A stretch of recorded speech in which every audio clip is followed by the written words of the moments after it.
morning, YouTubers. You find me on a slightly damp midweek in here in Sussex, which brings back memories of when I first checked this bike out. But before we get into the meat and potatoes of it, just a little bit of channel admin.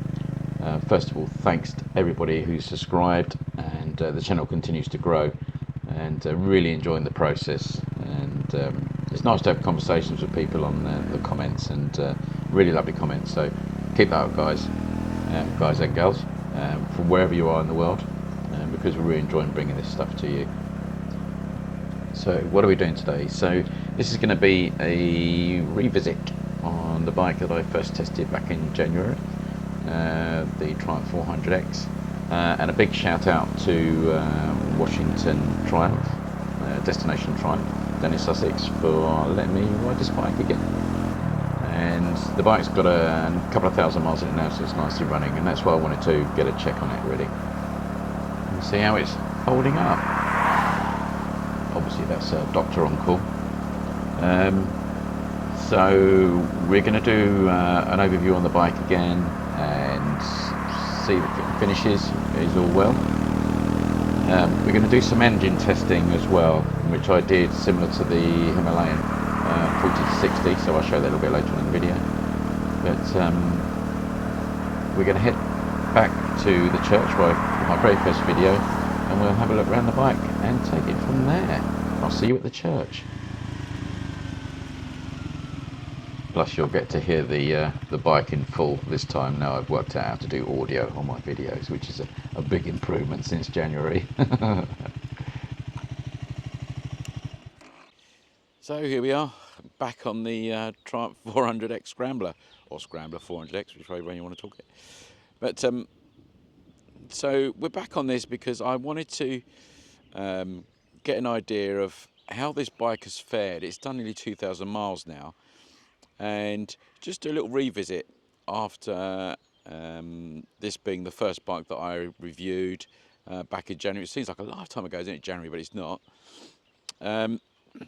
And just reassess it after now having ridden like the new Himalayan and the NX 500 and bikes like that, and just see where this bike now fits in, because you know, people have had time to digest it and see how they feel about these bikes. And you know, a lot of people that are in the market for these smaller capacity bikes were obviously going to test ride this, and maybe thought, well, I'm going to wait for the new Himalayan to come out and all the rest of it. So what I thought I'd do first is have a look at the finish on this bike and see if there's been any, you know, because there's probably hundreds of people have ridden this.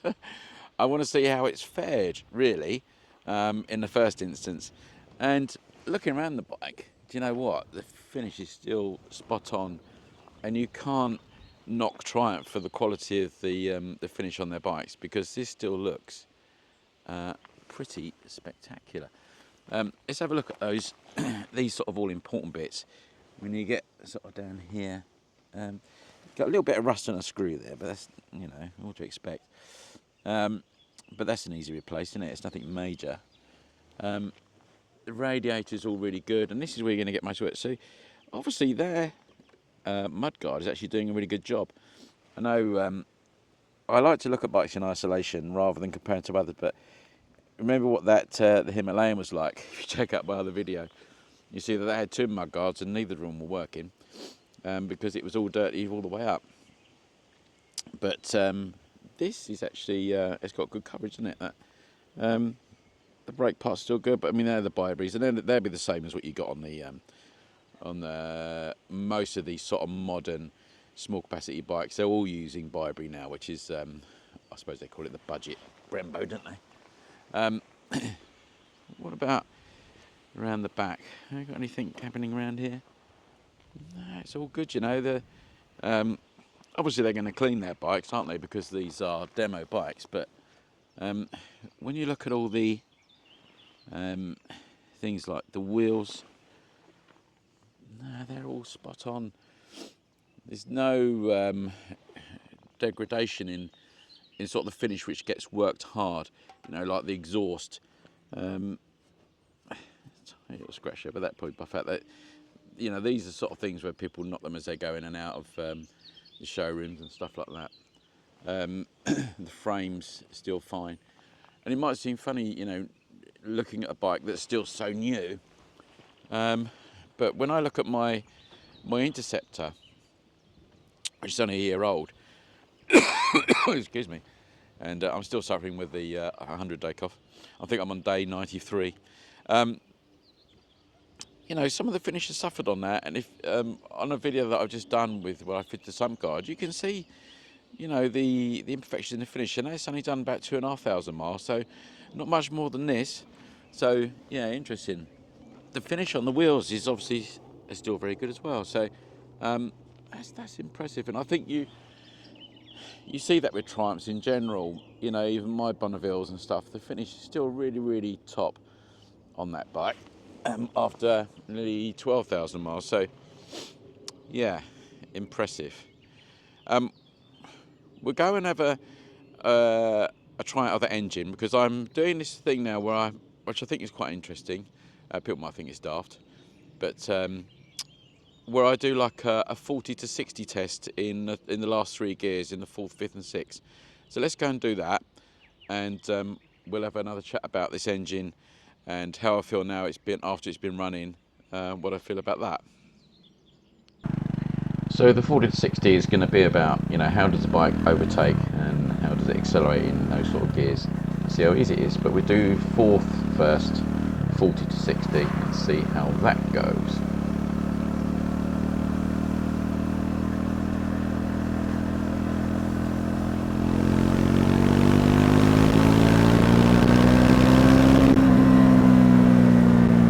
So that's quite punchy. You can really feel it kick, but the engine revs was sort of, you know, in that 6,000 area.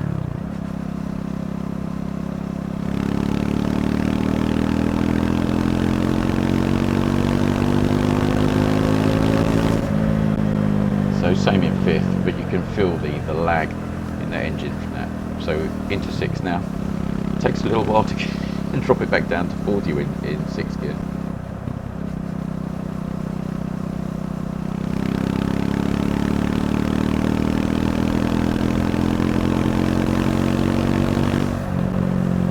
Quite surprised at that. I thought this was going to pick up really quickly, but because you get into 6th gear really fast on this bike, because the gears are quite short, and I was quite surprised how slow that responded in 6th. When I compared that to the Himalayan, pickup was really good in 4th, 5th and 6th doing the same sort of test, so that's quite interesting. I thought the gears were shorter than that, but it didn't appear to be the case. We'll head back to the church, and I've got a little friend to help me this time. Hello. You're still very determined to come around and look. Do you like the Triumph 400? I know you're hopping along a little bit. Yeah. Yep. Yeah. Yeah. Well, the side stand is a little bit long and difficult to find, but yeah, I found that as well. Anything else?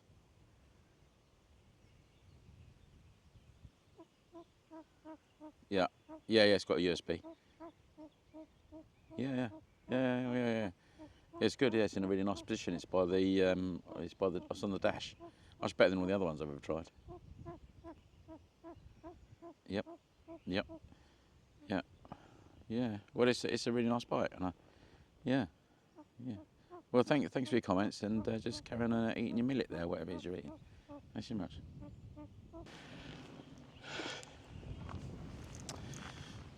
So was there anything I noticed immediately on the bike when I got back on it today that I picked up from last time? One thing immediately I remembered was how far in the gear stick is, and it still is. Not that it would have changed in theory, but I noticed it as soon as I thought, oh, where's the bloody gear stick? And it's just too wee.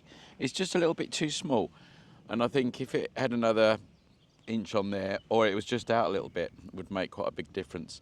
But like anything, you get used to it. I've not got big feet. My feet are size 10. But yeah, that's a little bit of a sod to find still.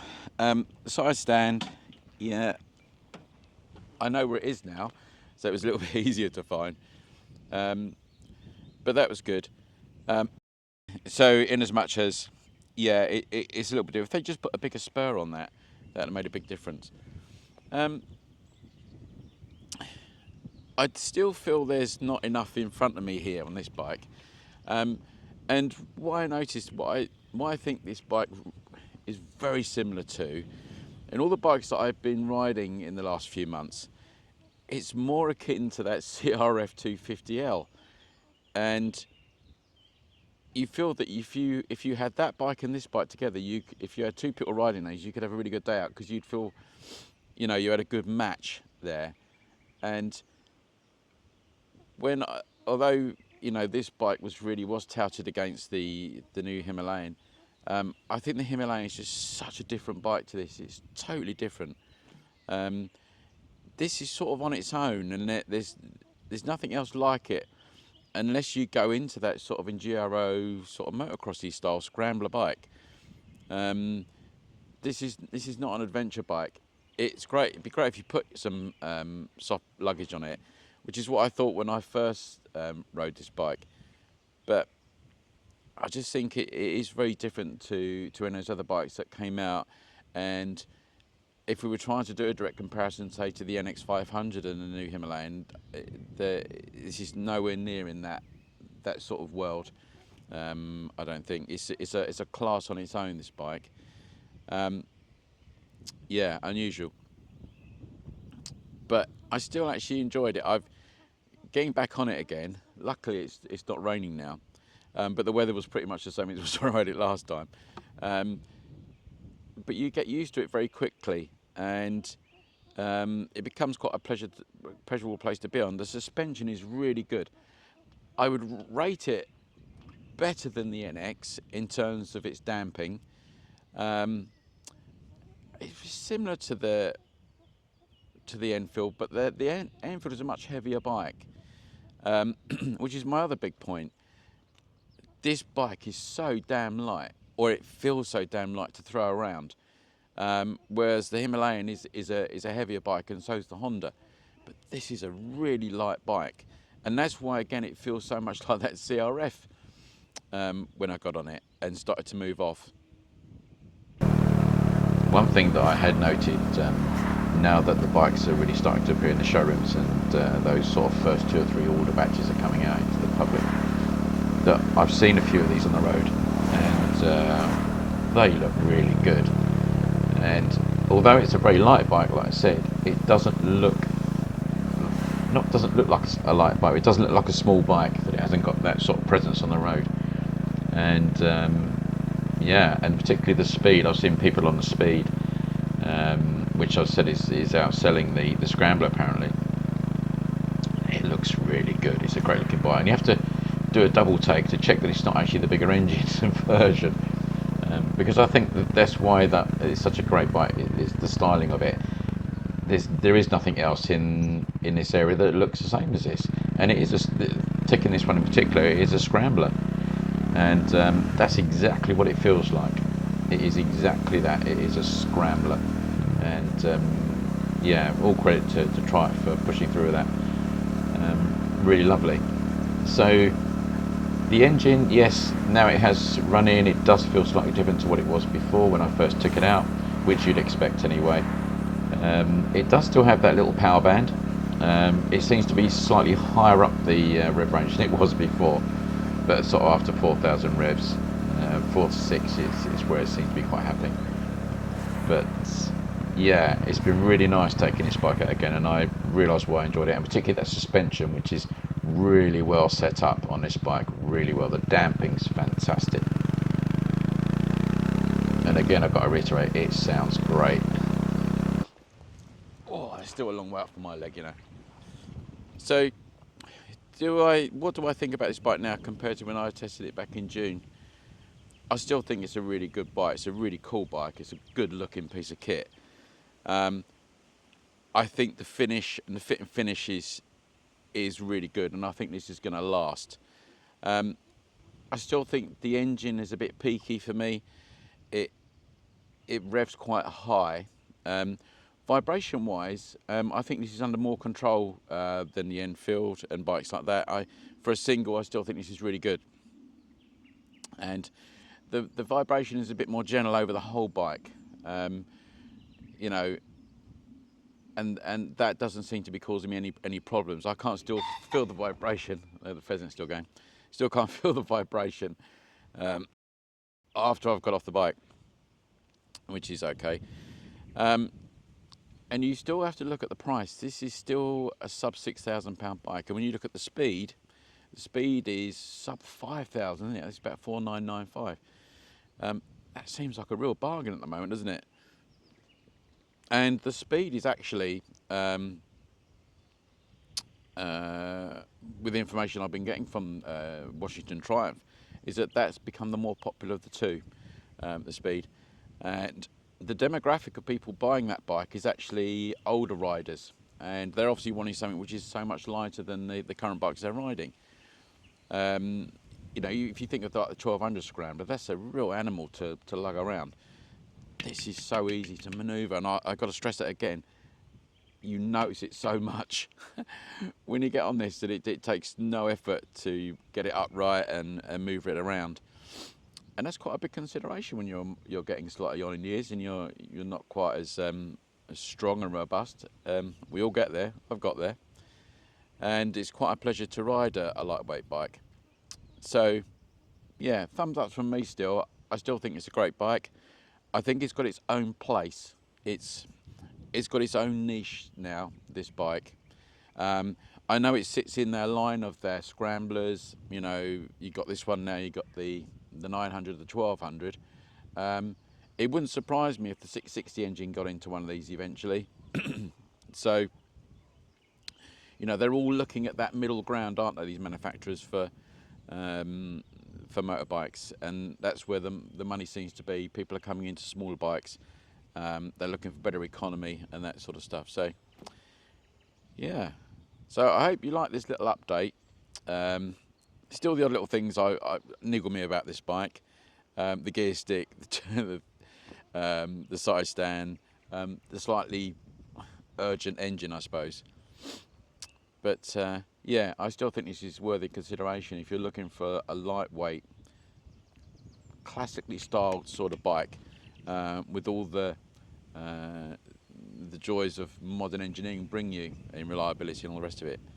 So I'm going to take the bike back, and I'll see you in the next video. Take care, guys. Remember to subscribe. Look after yourself. Ride safe.